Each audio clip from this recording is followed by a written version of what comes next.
Okay. So I wanted to, let's start by our gratitude today. So let's type one thing in the chat that you are grateful for today. And it can be anything, no judgment. And if you're driving, Jenny, don't type. But anything that you are grateful for today, just type that in the chat. And hopefully you guys are grateful for some things. I see Allie typing. This morning, actually, I am grateful. I've been waiting 3 months to get into this very special holistic doctor for my knee. Don Oldricks, you'll appreciate this. I'm still having knee issues. And today I have my appointment. So I am grateful for that and hoping that he can help to get it resolved. Jamie, 2 final TL interviews. I can totally be grateful for that with you. I know the feeling of that. So that is a really, really good one. Spiritual well-being, love that. Friends and family. Yep. God, family, lots of business. Caroline, I'm so glad that you have lots of business. So awesome. Rochelle, your neighbors, love that. Grateful for Angie. Oh, that's good. I'm grateful too for you guys to be together today. New friends, losing 10 pounds, Milton. Oh my gosh. And your all veggie diet. Okay. You'll have to share more with us later on that because I'm interested to hear that. So wanted to remind you guys quickly about our February challenges and make sure that you saw those. If you didn't, I'll give you a quick little reminder of them. Your mindset activity is to watch The Last Blockbuster on Netflix. If you've watched that, I'd love for you to type it in the chat and let us know. Your journal topic is to take your intentions for the year and journal 3 to 5 small habits that you need to put into place to achieve them. Your affirmation, and I've actually been saying this every morning, I'm surrounded by people who lift me up and make me better. And if you want a verse to go along with that, you can memorize Proverbs 13:20 for the month. And then your random act of kindness, choose one time this month to leave an outrageous tip to someone serving you in any capacity. I have not done that yet. I'm waiting for the right time and opportunity. And to be honest, I've been cooking a ton because we've been eating healthy. So I haven't actually gone out that much to leave a tip. So, and then your book and your podcast and your healthy recipe. So here is The Last Blockbuster. If you have not, it's kind of a little bit, not old, but almost a year old. It was released in March last year, 2021. Oh, good. I'm glad some of you have watched it. Awesome. Okay. Yes. Dawn, very true. Yes. You guys will have to watch it. This isn't spoiling it, but it is an exercise in overextension and poor execution. Very, very, very true. And then your book, Find Your Yellow Tux with Mr. Jesse Cole. And hopefully Heather and I will have a surprise Zoom that I will probably open up and invite everyone to, but for sure our Keller Williams offices of Jesse as a little guest in the month of March. So we've been working on it and he's been gracious enough to look at his calendar for us.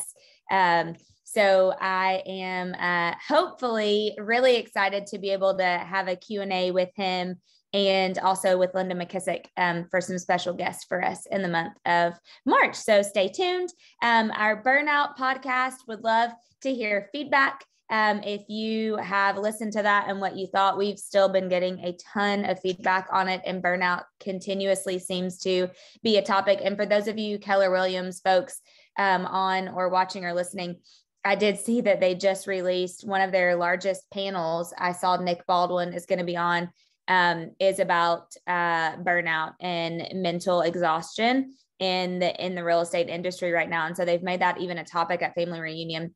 And then actually I missed Taco Tuesday last night. So our family is having this tonight.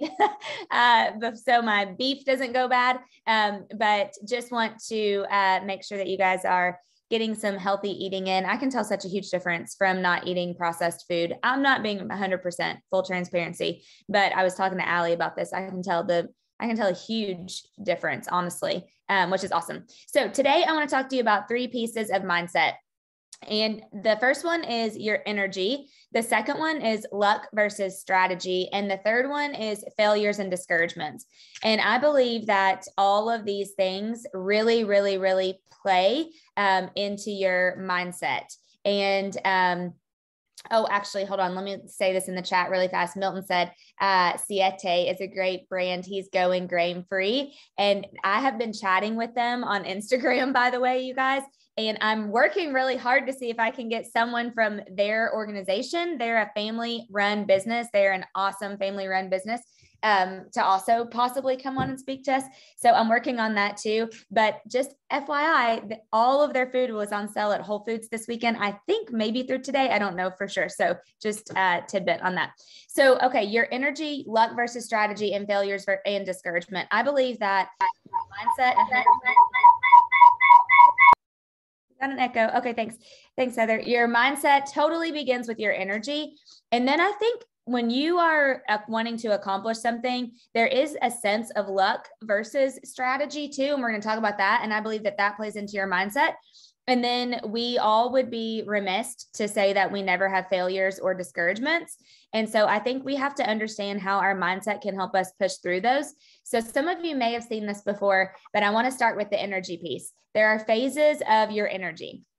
So the first one is, are you a victim? This is where you are one step away from why me to woe is me. I think if any of you, if I said, think of someone who has a victim mentality, I'm sure all of you could think of someone like right off the top of your head.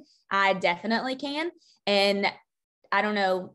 I mean, well, I think about that. Just to be honest, I like run from people who have the victim mentality because they drain my energy so bad. It's a trigger for me. Some of us have like those triggers that we know that instantly trigger us. And the victim mentality is 100% a trigger for me. Anger, this one can be felt from blocks away, even if they are not angry with you. But when you're in an angry energy state, people can feel that. Responsibility. Don't you wish everyone had this energy throughout the day? It feels so good to be around people who are responsible and they have a sense of responsibility. This is one of the reasons why I love my friendship and relationship and mentorship with Linda McKissick, because she has such a high level of responsibility. And she is a very, like, she will lay awake at night. If she told you that she was going to call you back and she forgot to call you, she'll wake up in the middle of the night and she won't be able to go to sleep about it. Like, she has a really high level of responsibility. And it's something that I learned from her that I love. Compassion, people that show this energy allow people to feel love. You just can feel compassionate when you're around those types of people. Peace, this energy allows people to be who they choose to be without judgment. I think this is something that a lot of us have worked on and are working on. And some of us still need to work on this a little bit more, but I find this to be hard in such a judgmental society, especially with the media and social media. And we're constantly in this judgment state of energy. Joy, just think about living a game called The Perfect Life, where everything for the entire day is perfect and you are joyous about what is happening all day long. And I think there's a difference between having joy versus just feeling happy. When you have joy, it can be contagious. Wouldn't you guys agree? Like, you're in that state. And then passion. This is the highest of all energies. Gratitude is a form of passion. When we are in gratitude, we are vibrating at an energetic scale that people are attracted to. And I think for me, I think maybe Heather and I were talking about this last night with somebody who they're passionate about what they're doing right now. And their energy is just showing up so much and you can feel it. And it pushes everybody else's energy to like another level or onto another scale because they're doing something that they're really passionate about. And it feels so great. So those are your phases of energy. And this is funny to look at, but I just want to remind you guys of how to think about how your energy is actually showing up. And sometimes you don't even know that your face looks like this. If you're like me, sometimes whatever you're thinking shows on your face. I have to be very careful because I'm one of those people. But these are the different ways that your energy can actually show out. And I just want to remind you guys of these, because if you are let me find one of these on here. Let's do exhausted, because that one kind of cracked me up. If you are exhausted, it could potentially be showing on your face and you may not even realize it. Or if you are anxious, or if you are depressed or enraged, or go on the opposite spectrum, if you're happy, and if you have great energy and all of those things, you're ecstatic about something. Sue said, apparently I roll my eyes out loud a lot. Yes, I think you're probably not the only one. So I want to start with energy, and I just want you guys to think about how your energy is and how it portrays. The second thing I want to talk about is luck versus strategy. And we'll post this in the Facebook group because I realize it's a little bit hard to read on here. Some of you know this about me. I'm a hoarder. And you can see I printed this and highlighted it and saved it from July of 2017. So don't judge, but I do like to pull these things out occasionally.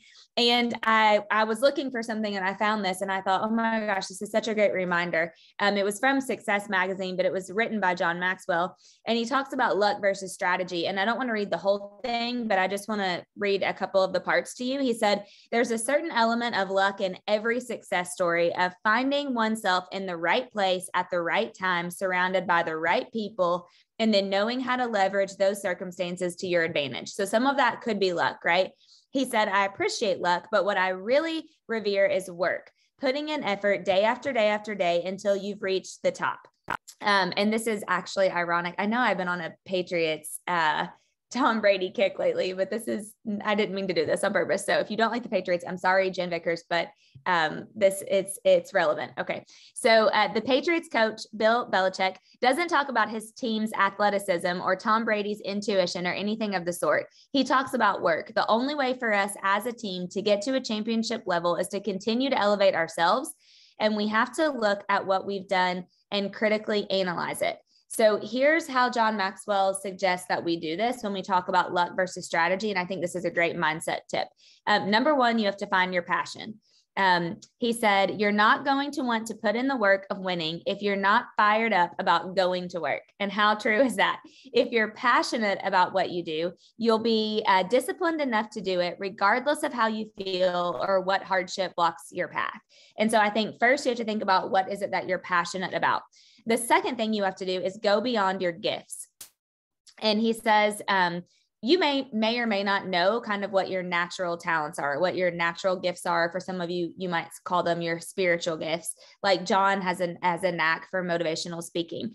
But he goes on to say, people who are naturally gifted will get by on their gifts, but in time, they'll level off. Those who develop a process for continual improvement will climb right past them. So that's what he means by going beyond your gifts, because whatever your natural gift is, or gifts, multiple, some of you have multiple, whatever they are, you can only get so far on those. You have to search for continual improvement on those. And that's how you go beyond your gifts. The third thing is to focus on your strengths. And he says, I know my gifts and the skills that support them, and I focus my energy on those. Don't focus on the things that you may or may not be great at. And this is great for your mindset too, because if you're trying to do something that you just are not good at, and it's not your natural ability or your natural strength, you aren't going to find passion in that. And that's going to lead to a negative mindset. So know what your gifts are, know what your strengths are, and then focus in on those. And actually, I don't know if Troy Marsh is on today, but Adam and I were talking about Troy last night, because he has such a gift for coaching. And Adam and I were literally just in the car and we were driving back from trying to find a rug for our living room. and we were talking about Troy, and I said, don't you just feel like that's one of the things that he's supposed to do as coach, because he has such a gift at it and he's so great at it. And if he really has, and I know he is focused on that and getting better at that.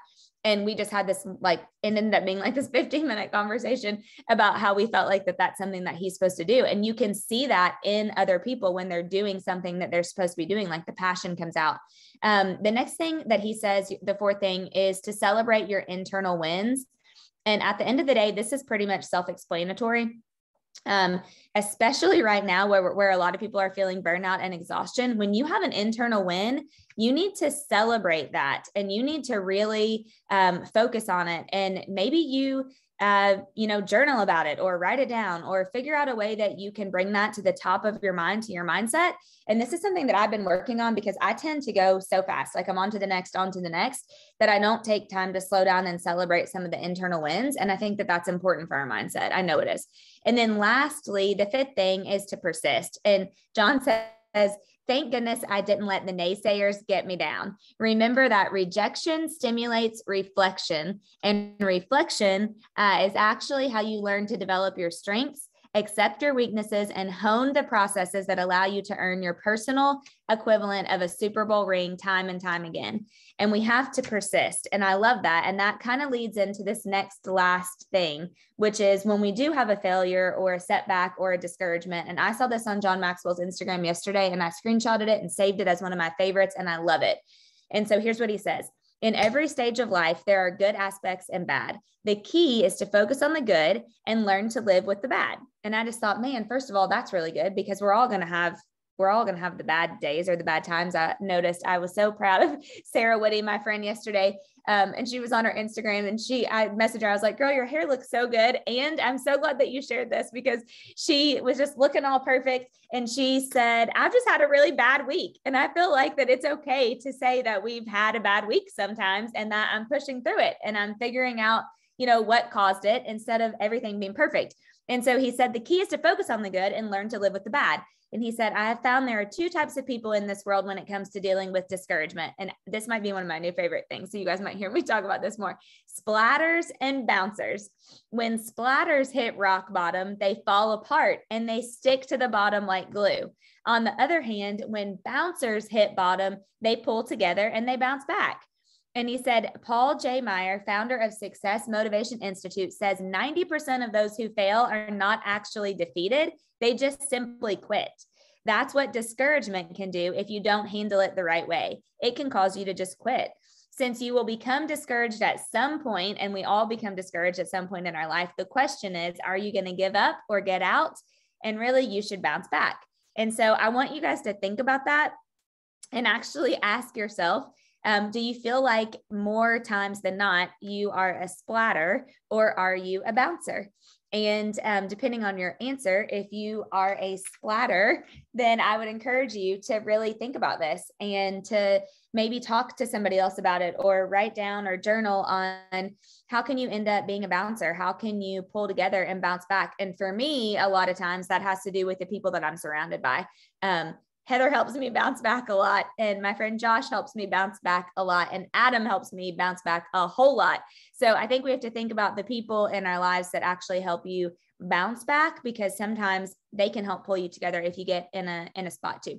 So in closing, I want you to, and if you're really bold, you can type in the chat or in the comments on Facebook, which one of these do you need to focus on this week? Do you need to focus on number one, your energy? Do you need to focus on number two, luck versus strategy? Meaning, do you need to think about being a little bit more strategic and really honing in on your gifts and on the things that make you win versus just focusing on what comes naturally to you? Or do you need to focus on how you can react differently when you have failures or setbacks or discouragements?